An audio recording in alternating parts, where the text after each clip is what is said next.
नमस्कार मित्रांनो, आपला नुकताच मुंबईचा मोर्चा पार पाडला आणि सरकारनं नाईलाजानं आपल्या स्वतःच्या भविष्याचा पुढचा विचार करून जी.आर. काढला आणि मग लगेच मंडळीची स्टेटस चालू झाली.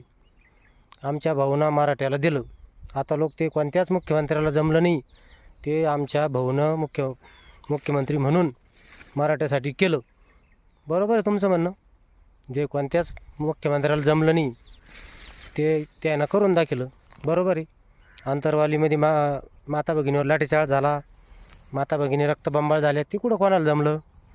परत आपल्याला जे पहिले एक खोटा जी.आर. दिला होता मागच्या वर्षी, ते बी काही कोणाला जमलं नाही. आणि लालबागच्या राजाच्या ज्या पंक्ती बंद केल्या त्या आतापर्यंत ते बी कोणाला काही जमलं नव्हतं. पहिली वेळेस झाली का मराठा समाज तिथं येईन, पंक्तीमध्ये जेवतीन आणि मोर्चाचं स्वरूप हे अजून वाढत चालन. त्याच्यामुळं तिथालच्या पंक्ती बंद केल्या, ते बी आज लोक काही कोणाला जमलं नाही. तुमचं म्हणणं चुकीचं नाही आहे. तुमचं म्हणणं असं आहे का इंग्रज आपला देश स्वतंत्र करून निघून गेले. आपल्या क्रांतिकारकाचं बलिदान तुम्ही काही पाहिलं नाही. भगतसिंग, सुखदेव, राजगुरू यांना आपल्या प्राणाच्या आहुत्या द्यायला देशासाठी. तुमचं म्हणणं नाही, इंग्रज देश स्वतंत्र करून निघून गेले. आता ही गंमत अशी होईल. आता तुमचं म्हणणं बरोबर आहे, कारण की आता ज्याचं खा मीठ त्याचं काम करा नीट. आता 5 वर्षातून एकदा मीठ खाल्लं, 5 वर्ष मग आपल्याला त्याचं काम नीट करणंच आहे. त्याच्यामुळं आपण तुमच्या मताला सहमत आहे.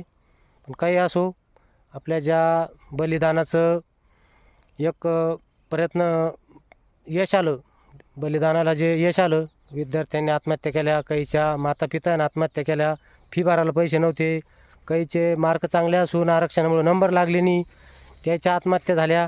हे लय मोठं बलिदान केलं आपल्या लोकांचं आणि त्या बलिदानाचंच पुढचं एक फळ म्हणून हे आपल्याला आरक्षण भेटलं.